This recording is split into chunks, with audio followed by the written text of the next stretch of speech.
Avez-vous déjà été suivi par un chien errant? Je ne parle pas d'un chien qui vous suivrait parce que vous avez de la nourriture. Non, je parle de ce chien, celui qui est apparu de nulle part, qui vous a regardé droit dans les yeux et qui a simplement commencé à vous suivre, sans raison apparente, sans explication logique. Rudolf Steiner, le philosophe et clairvoyant qui a fondé l'anthroposophie, a révélé quelque chose de perturbant à propos de ce phénomène. Il a dit que lorsqu'un animal errant vous choisit de cette façon, ce n'est pas une coïncidence, c'est un message du monde spirituel, et ce que ce message signifie peut complètement changer la façon dont vous voyez votre propre vie. Mais avant de vous révéler ce que Rudolf Steiner a découvert, je dois vous parler d'une histoire qui s'est déroulée à Munich en 1908. Une histoire qui a fait que Steiner a interrompu une conférence entière pour expliquer ce qui se passait. Une femme nommée Marguerite venait de perdre son mari. Elle était dévastée, remettant tout en question, demandant à Dieu pourquoi cela lui était arrivé. 3 jours après les funérailles, alors qu'elle errait dans les rues sans but, un chien errant est apparu. C'était un chien maigre, blessé, clairement abandonné. Mais il a regardé Marguerite d'une manière qu'elle n'avait jamais vu un animal regarder, et il a commencé à la suivre. Elle a essayé de le chasser. Ça n'a pas marché. Elle a accéléré le pas. Il a continué. Elle est entrée dans un magasin pour se débarrasser de lui. Quand elle est ressortie, le chien était là. Qui l'attendait?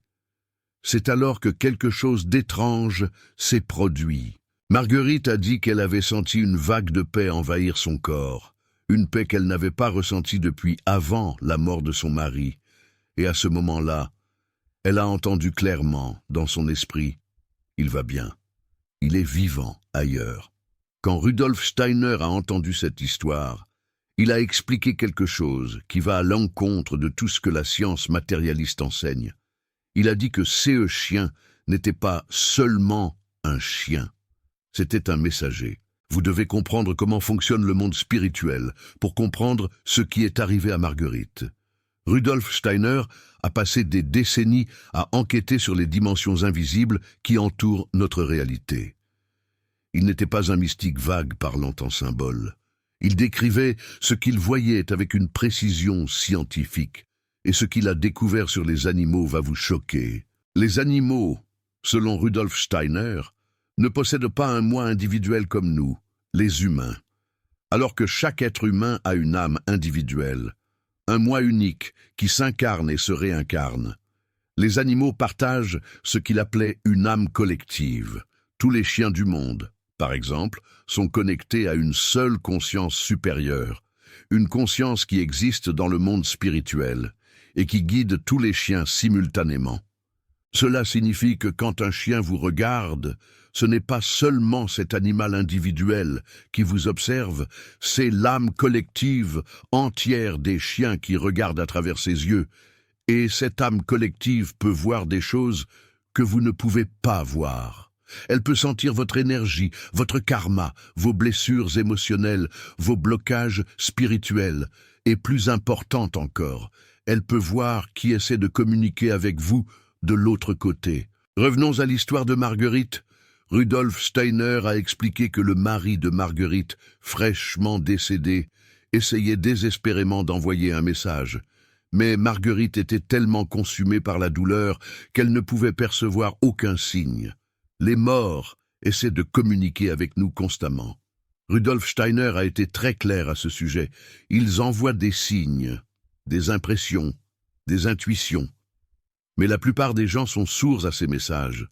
Et quand un être cher qui vient de partir ne parvient pas à atteindre la personne aimée, il cherche d'autres moyens, et l'un des moyens les plus efficaces, selon Rudolf Steiner, sont les animaux.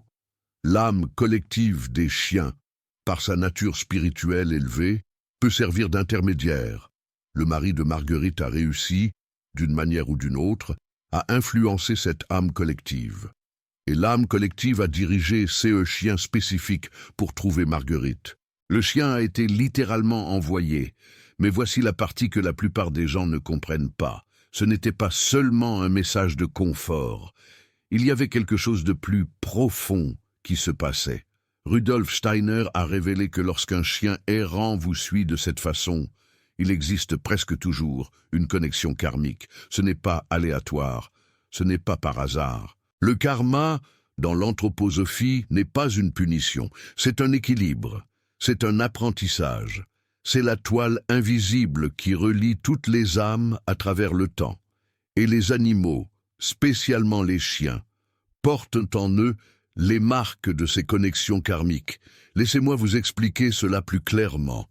Imaginez que dans une vie passée, vous avez eu un chien, vous avez aimé ce chien, vous en avez pris soin, et quand il est mort, vous avez ressenti une douleur profonde. Cette douleur a créé un lien karmique. Dans l'anthroposophie, ces liens ne se dissolvent pas avec la mort, ils restent, et quand vous vous réincarnez, ces liens restent actifs dans le monde spirituel. Maintenant, l'âme collective des chiens porte la mémoire de tous les chiens qui ont jamais existé, y compris celui que vous avez aimé dans une autre vie. Quand les conditions sont réunies, quand vous traversez un moment spécifique de votre parcours spirituel, l'âme collective peut envoyer un chien vers vous, pas le même chien, parce que les animaux ne se réincarnent pas de la même façon que les humains, mais un chien qui porte une partie de cette même énergie. Ce chien errant qui vous a suivi peut être en train de porter un message d'une vie que vous ne vous souvenez même pas d'avoir vécue. Perturbant, n'est-ce pas? Mais attendez, parce qu'il existe une autre possibilité que Rudolf Steiner a explorée. Une possibilité qui est encore plus impressionnante. Avez-vous déjà entendu parler du corps éthérique? Dans l'anthroposophie, l'être humain n'est pas composé seulement d'un corps physique. Nous avons plusieurs corps subtils qui s'interpénètrent. Le corps éthérique est l'un d'eux. C'est la force vitale qui maintient notre corps physique vivant. Et il porte aussi nos mémoires, nos habitudes, notre vitalité. Quand nous mourons, le corps éthérique se dissout graduellement sur une période d'environ 3 jours. Et pendant ces 3 jours, Rudolf Steiner a dit « Il se passe quelque chose d'extraordinaire. La personne qui est morte revit toute sa vie en images panoramiques, toutes les mémoires, toutes les expériences. Tout passe devant elle comme un film. Et pendant ce processus, des fragments du corps éthérique peuvent se détacher. Ces fragments sont attirés par des forces spécifiques, et l'une de ces forces est l'âme collective des animaux. Cela signifie que quand quelqu'un que vous avez aimé meurt, des parties de son énergie vitale peuvent être absorbées par l'âme collective des chiens. Et un chien spécifique peut, temporairement, porter une partie de cette énergie. Ce chien errant qui vous a suivi peut être en train de porter une partie de quelqu'un que vous avez perdu. Pas l'esprit de cette personne, pas l'âme, mais un fragment de l'énergie vitale, une impression, une connexion. Et cela explique pourquoi tant de gens rapportent ressentir une paix inexplicable quand un chien errant les choisit. Explique cette sensation de reconnaissance, de familiarité qui n'a pas de sens logique. Marguerite a ressenti exactement ça. La paix qui l'a envahie n'était pas une simple illusion, c'était réel. C'était le fragment éthérique de son mari, temporairement logé dans ce chien errant, touchant son âme, l'espace d'un instant. Mais voici le nœud du problème. La plupart des gens ignorent ces signes. Ils chassent le chien errant, ils passent à autre chose, ils passent à côté du message. Et quand on ignore un message du monde spirituel, il ne disparaît pas. Non, il s'accumule, il crée un poids, un blocage. Rudolf Steiner était très clair. L'univers essaie constamment de vous guider, à travers des rêves, des intuitions, des synchronicités, et oui, à travers les animaux. Quand vous ignorez systématiquement ces signaux, vous vous fermez à la guidance spirituelle. Et cela a des conséquences. Vous commencez à vous sentir perdu, sans savoir pourquoi. Vous prenez des décisions qui semblent logiques, mais qui vous mènent sur de mauvais chemins. Vous ressentez un vide, qu'aucune chose matérielle ne parvient à combler. Parce que vous êtes déconnecté, vous êtes sourd aux messages qui pourraient vous guider. Alors, Quand un chien errant vous suit, la première chose à faire est de s'arrêter, respirer et faire attention. Demandez-vous, que se passe-t-il dans ma vie en ce moment? Qui ai-je perdu récemment? Quelle décision suis-je en train de prendre? Quelle question ai-je posée à l'univers? Parce que la réponse pourrait se trouver dans ce chien. Mais calmez-vous, parce que je ne vous ai pas encore raconté la partie la plus importante, la partie que Rudolf Steiner considérait comme le véritable but de ces rencontres. Il ne s'agit pas seulement de recevoir un message, c'est quelque chose de bien plus grand. Rudolf Steiner enseignait que nous vivons une époque spécifique de l'évolution humaine, une époque où la connexion entre le monde physique et le monde spirituel est en pleine transformation. Autrefois, dans les temps anciens, les êtres humains avaient une clairvoyance naturelle. Ils pouvaient percevoir des êtres spirituels, des anges, des forces invisibles, mais cette capacité s'est perdue au fil des millénaires. C'était nécessaire. Rudolf Steiner expliquait que nous devions perdre cette connexion pour développer notre liberté individuelle, notre conscience autonome, notre moi. Mais nous entrons maintenant dans une nouvelle phase, une phase où nous pouvons reconquérir cette connexion spirituelle, mais de manière consciente, de manière libre. Et les animaux jouent un rôle fondamental dans cette transition. Vous voyez ? Les animaux n'ont jamais perdu leur connexion avec le monde spirituel. Ils continuent de percevoir des dimensions que nous ne percevons pas. Ils continuent de répondre à des forces que nous ignorons.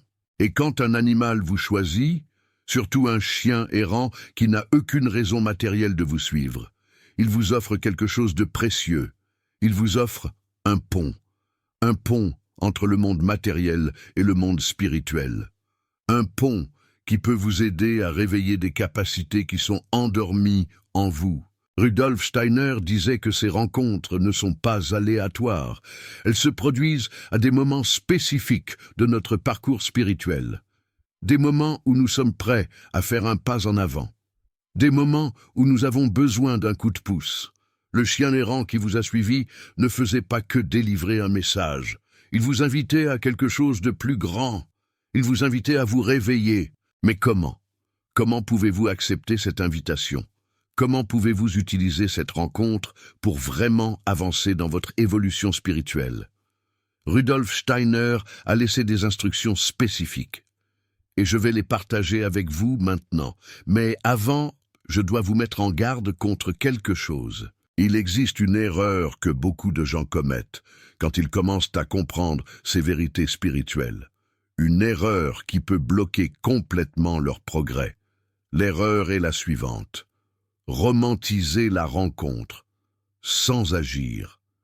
Beaucoup de gens entendent parler de messages spirituels, ressentent une émotion momentanée, et puis retournent à leur vie, comme si de rien n'était. Ils racontent l'histoire du chien qui les a suivis, mais ne font jamais rien avec ça. Rudolf Steiner avertissait que le monde spirituel n'envoie pas de message pour le divertissement. Chaque signal que vous recevez comporte une responsabilité.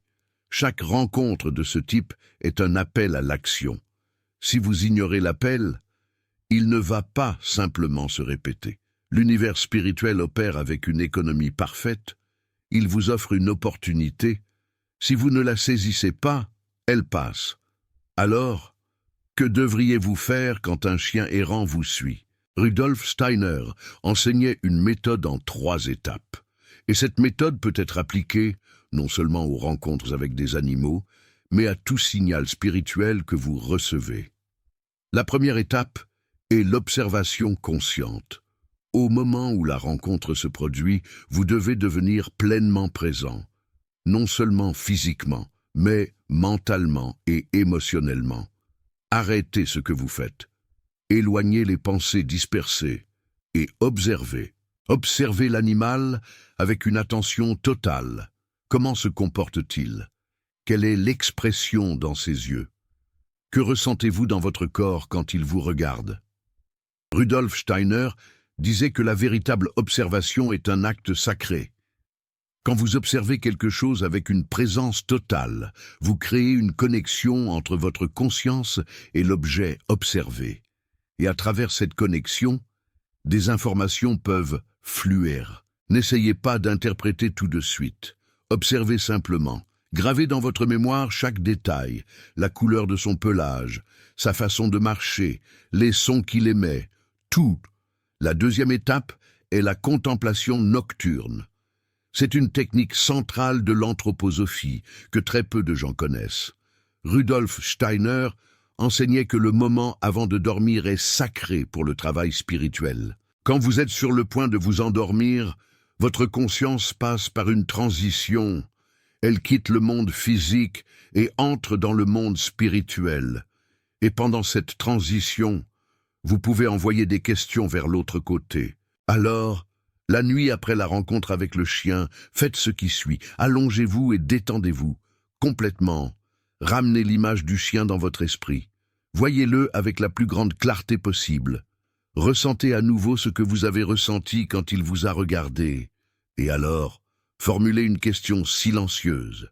Quel est le message que tu portes pour moi? N'attendez pas une réponse immédiate. Ne forcez rien. Endormez-vous simplement avec cette question vivante dans votre conscience. Rudolf Steiner disait que pendant le sommeil, notre âme s'élève au monde spirituel et rencontre des êtres et des forces que nous ne percevons pas normalement. Si vous vous endormez avec une question généreuse, cette question est portée vers l'autre côté. Et la réponse vient fréquemment. Pas nécessairement comme un rêve littéral. Parfois, elle vient comme une intuition claire au réveil. Parfois, comme une certitude inexplicable. Parfois, comme une synchronicité dans les jours suivants. Mais elle vient. Si vous demandez avec sincérité, elle vient. La troisième étape est la révision rétrospective. Rudolf Steiner enseignait une pratique appelée la rétrospective quotidienne. À la fin de chaque jour, avant de dormir, vous revivez la journée de derrière en avant. Vous commencez par le moment présent et vous revenez jusqu'au matin. Après la rencontre avec le chien, ajoutez cette pratique spécifique. Revivez la rencontre à plusieurs reprises, de derrière en avant. Commençons par le moment où le chien est parti, ou le moment où vous vous êtes séparés, puis revenez au moment où il était à vos côtés. Ensuite, quand il a commencé à vous suivre, et enfin, quand vous l'avez vu pour la première fois. En faisant cela, vous inversez le flux temporel de l'expérience, et Rudolf Steiner a révélé quelque chose de fascinant. Quand nous inversons le temps d'une expérience, nous accédons à une dimension plus profonde de celle-ci. Dans le monde spirituel, le temps ne s'écoule pas de la même manière que dans le monde physique. En révisant de l'arrière vers l'avant, vous rapprochez votre conscience de la perspective spirituelle, et des détails que vous n'aviez pas perçus commencent à émerger. Faites cela pendant 3 nuits consécutives. La première nuit, vous allez probablement simplement vous remémorer l'événement. La deuxième nuit, de nouveaux détails vont surgir. La troisième nuit, le message commence à se révéler. Cette méthode a été testée par des milliers d'élèves de Rudolf Steiner pendant plus d'1 siècle. Elle fonctionne, mais elle exige de la discipline. Maintenant, laissez-moi vous raconter ce qui est arrivé à Marguerite. Elle ne connaissait pas ces méthodes quand elle a trouvé le chien errant, mais intuitivement, elle a fait quelque chose de similaire. Elle a emmené le chien chez elle. Cela n'était pas planifié. Elle n'a simplement pas pu le laisser dans la rue. Quelque chose en elle lui disait que cet animal avait besoin de rester avec elle, au moins pour un temps. Et pendant les semaines suivantes, Marguerite a noté quelque chose d'étrange. Chaque fois qu'elle pensait à son mari avec une tristesse profonde, le chien venait vers elle et posait sa tête sur ses genoux, exactement au moment où la douleur devenait plus intense. C'était comme s'il savait, comme s'il sentait exactement quand elle avait besoin de réconfort. Et plus encore, Marguerite a commencé à avoir des rêves vivides avec son mari, des rêves dans lesquels il allait bien, dans lesquels il souriait, dans lesquels il disait qu'elle devait aller de l'avant. Avant le chien, elle n'avait aucun rêve avec lui. Après, Les rêves étaient presque quotidiens. Quand elle a raconté cela à Steiner, il a expliqué ce qui se passait. Le chien fonctionnait comme un amplificateur spirituel. La présence du chien errant dans la maison de Marguerite créait un champ énergétique spécial, un champ qui facilitait la communication entre elle et son mari désincarné. Vous voyez, les animaux portent une énergie éthérique très pure. Ils n'ont pas les complications mentales des humains. Ils n'ont pas de doute, de peur, de blocages intellectuels.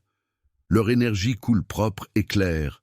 Et quand vous vivez avec un animal qui a été spirituellement dirigé vers vous, cette énergie propre aide à nettoyer aussi vos canaux de perception. Les rêves de Marguerite n'étaient pas de l'imagination. C'étaient des communications réelles. Et le chien aidait à rendre ces communications possibles. Mais voici la partie que peu de gens sont prêts à entendre. Le chien n'est pas resté avec Marguerite pour toujours. Après environ 6 mois, il est simplement parti. Un jour, il est sorti et n'est jamais revenu. Marguerite a été dévastée de nouveau. Elle a senti qu'elle avait perdu une autre connexion importante. Mais Rudolf Steiner l'a réconfortée avec une explication profonde. Il a dit que la mission du chien avait été accomplie. L'animal a été envoyé pour aider Marguerite à traverser la période la plus difficile du deuil, pour ouvrir les canaux de communication avec son mari, pour l'aider à trouver la paix. Et quand cette mission a été complétée, l'âme collective l'a rappelé. Cela ne signifie pas que le chien est mort. Cela signifie qu'il a été dirigé vers un autre endroit, vers une autre personne qui avait besoin de la même aide. Les chiens errants, selon Steiner, sont comme des anges itinérants. Ils vont où ils sont nécessaires. Ils restent tant qu'ils sont nécessaires. Et ils partent quand leur mission est terminée. Et ici, je dois vous révéler quelque chose qui va étendre complètement votre compréhension. Steiner a enseigné qu'il existe des hiérarchies d'êtres spirituels qui gouvernent différents aspects de la création. Les anges s'occupent des êtres humains individuels. Les archanges s'occupent des peuples et des nations. Et il existe des êtres encore plus élevés qui s'occupent de dimensions que notre esprit parvient à peine à concevoir. Mais entre les anges et les animaux, il existe une relation spéciale. Les anges, selon Rudolf Steiner, travaillent à travers de nombreux moyens pour nous guider. Ils peuvent influencer nos rêves, nos intuitions, nos émotions. Mais parfois, quand le message est urgent et que la personne est très fermée, les anges ont besoin d'un moyen plus direct. Et c'est là qu'entrent les animaux. L'âme collective des chiens, que j'ai mentionné avant, n'opère pas seule. Elle est connectée à des êtres angéliques qui supervisent son action. Quand un chien est envoyé vers quelqu'un avec un message, il y a souvent un ange derrière cette décision. L'ange gardien de Marguerite, par exemple, savait qu'elle était fermée aux communications subtiles. Il savait que la douleur avait bloqué sa capacité à percevoir les signaux spirituels. Alors il a travaillé à travers l'âme collective des chiens pour envoyer un messager physique, un messager qu'elle ne pourrait pas ignorer. C'est trop profond pour la plupart des gens à comprendre. L'idée que des forces angéliques travaillent constamment dans les coulisses de notre vie, en utilisant tout ce qui est disponible pour nous guider, semble être de la fantaisie pour l'esprit matérialiste. Mais Steiner a passé des décennies à enquêter sur ces réalités. Il ne spéculait pas. Il décrivait ce qu'il voyait avec sa clairvoyance développée grâce à des exercices rigoureux. Et ce qu'il voyait était ceci, un réseau infiniment complexe d'êtres spirituels travaillant inlassablement pour aider l'humanité à évoluer. Et les animaux font partie de ce réseau. Ils sont des collaborateurs conscients des anges. Le chien errant qui vous a suivi a peut-être été dirigé par votre propre ange gardien. Pensez-y. Marguerite a dû apprendre à laisser aller. Et cela faisait aussi partie de l'enseignement spirituel. Nous, les humains, avons du mal avec l'impermanence. Nous voulons que les bonnes choses durent pour toujours. Nous voulons retenir ce que nous aimons. Mais le monde spirituel opère différemment. Tout coule, tout se transforme. La seule constante est le changement. Quand le chien est parti, Marguerite a réalisé qu'elle n'avait plus besoin de lui comme intermédiaire. Elle avait développé sa propre capacité à sentir la présence de son mari. Les rêves ont continué, même sans le chien. Le pont que l'animal a offert était devenu une partie d'elle. C'est ce qui se passe quand vous travaillez consciemment avec ces expériences. La rencontre avec l'animal n'est pas une fin en soi. C'est un catalyseur, c'est un initiateur. Vous utilisez la rencontre pour éveiller quelque chose à l'intérieur de vous. Et une fois que ce quelque chose est éveillé, il demeure. Et vous savez ce qui demeure aussi? La connexion. Steiner a enseigné que quand vous travaillez spirituellement avec une rencontre de ce type, vous créez un lien permanent avec l'âme collective de cette espèce.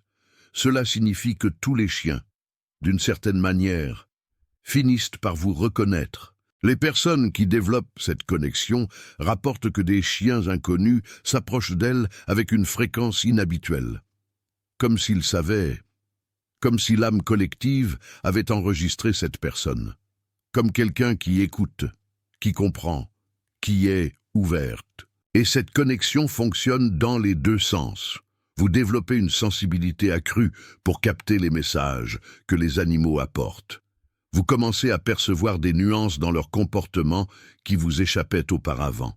Vous entrez, d'une certaine manière, en syntonie avec une dimension entière d'être qui était autrefois invisible pour vous. Ce n'est pas de la magie, ce n'est pas de la superstition. C'est le résultat naturel d'un travail spirituel conscient. Rudolf Steiner disait que l'humanité est destinée à reconquérir la connexion avec le monde spirituel, que nous avons perdu il y a des millénaires. Mais cette reconquête ne se fait pas automatiquement. Elle exige des efforts, elle exige de la pratique, elle exige que chaque individu travaille à ouvrir ses propres canaux de perception. Les rencontres avec des chiens errants sont des opportunités précieuses sur ce chemin. Ce sont des portes que l'univers ouvre pour vous. La question est de savoir si vous allez les franchir ou non. Maintenant, vous vous demandez peut-être, et si j'ai déjà été suivi par un chien errant et que je n'ai rien fait de tout cela? Et si j'ai ignoré le message? Est-il trop tard? Steiner serait compatissant face à cette question. Non, il n'est pas trop tard. Le monde spirituel ne garde pas rancune. Il ne punit pas. Il continue simplement d'offrir des opportunités. Si vous avez ignoré une rencontre dans le passé, vous pouvez y revenir maintenant grâce à la mémoire. Utilisez la technique de la rétrospective. Ramenez cette rencontre dans votre conscience. Revivez-la, contemplez-la. Le message est toujours là, attendant d'être reçu. Et plus encore, en faisant ce travail maintenant, vous signalez au monde spirituel que vous êtes attentif, que vous êtes ouvert, que vous voulez recevoir des orientations. Et l'univers répond à cela.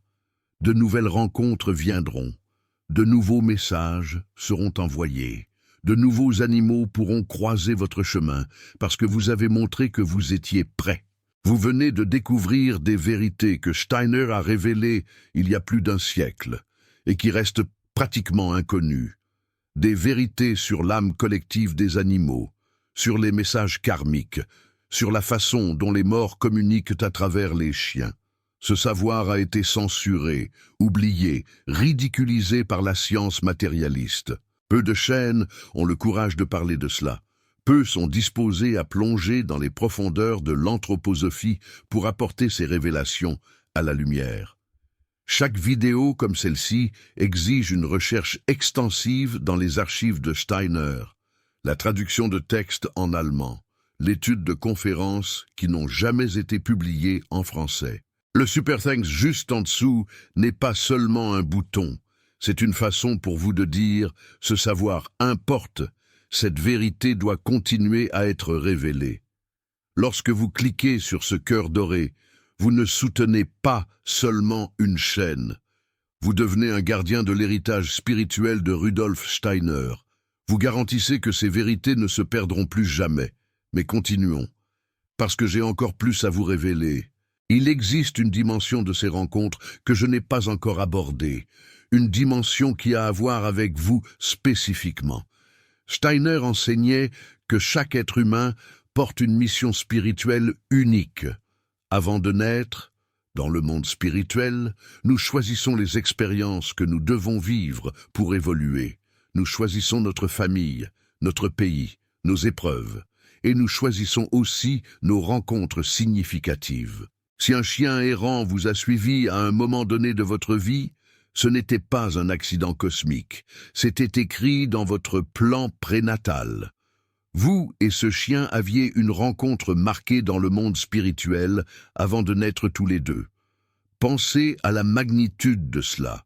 Cet animal maigre, sale, apparemment abandonné, a croisé votre chemin parce que vous deux avez accepté cela avant de vous incarner. Il a fait sa part. Il est venu vers vous. La question est, avez-vous fait votre part? Avez-vous reçu le message? Avez-vous compris ce qu'il était venu dire? Avez-vous utilisé la rencontre pour avancer dans votre parcours? Si la réponse est non, ne vous culpabilisez pas. Nous ne naissons pas en sachant ces choses. La civilisation matérialiste nous a appris à ignorer le monde spirituel. Nous avons été entraînés à écarter ces rencontres comme des coïncidences sans signification. Mais maintenant vous le savez. Maintenant vous avez l'information. Et avec l'information vient la responsabilité. La prochaine fois qu'un animal errant s'approchera de vous de manière inhabituelle, rappelez-vous de cela, rappelez-vous de Steiner, rappelez-vous de Marguerite, rappelez-vous de tout ce que je vous ai partagé aujourd'hui, et faites différemment. Arrêtez-vous, observez, connectez-vous, parce que cet animal pourrait porter le message le plus important de votre vie. Steiner a laissé un exercice pratique pour développer cette sensibilité. C'est simple, mais puissant. Vous pouvez commencer aujourd'hui, une fois par jour. Pendant au moins 5 minutes, asseyez-vous en silence et pensez à un animal. N'importe quel animal. Ça peut être votre animal de compagnie. Si vous en avez un, ça peut être un animal que vous avez vu dans la rue. Ça peut même être un animal dont vous vous souvenez d'une photo. Fermez les yeux et ramenez l'image de cet animal dans votre esprit. Voyez-le clairement. Observez chaque détail, le poil, les yeux, la façon de se déplacer, et alors, faites quelque chose qui semble étrange, mais que Steiner garantissait être essentiel. Essayez de sentir ce que c'est d'être cet animal. Pas penser à l'animal, être l'animal. Imaginez que vous êtes à l'intérieur de son corps. Sentez les 4 pattes sur le sol. Sentez les odeurs plus intenses. Sentez la simplicité d'un esprit sans pensée verbale. C'est difficile au début. Nous sommes tellement habitués à penser en mots qu'il semble impossible d'expérimenter une conscience différente. Mais avec la pratique, quelque chose commence à se produire. Vous commencez à percevoir qu'il existe un type de conscience au-delà des mots. Une conscience plus directe, plus immédiate, plus connectée au moment présent. Et cette conscience est exactement le pont que les animaux offrent. Lorsque vous développez la capacité d'entrer imaginativement dans l'expérience d'un animal, vous entraînez votre âme à percevoir des dimensions qui échappent normalement. Et quand le prochain chien errant vous suivra, vous ne serez plus sourd, vous pourrez recevoir le message complet. Steiner a passé sa vie entière à essayer de réveiller l'humanité à ses réalités. Il savait que le monde spirituel est toujours présent, toujours agissant, toujours en train de nous guider, mais nous nous sommes fermés à cela. Les animaux sont l'une des portes qui restent ouvertes. Ce sont des messagers qui n'ont pas besoin de mots, ils communiquent à travers la présence, le regard, le simple fait de vous choisir parmi tant d'autres.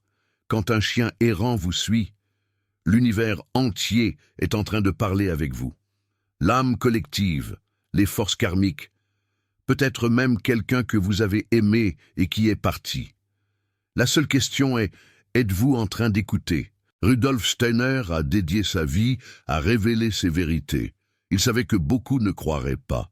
Il savait que la science matérialiste ridiculiserait ses enseignements.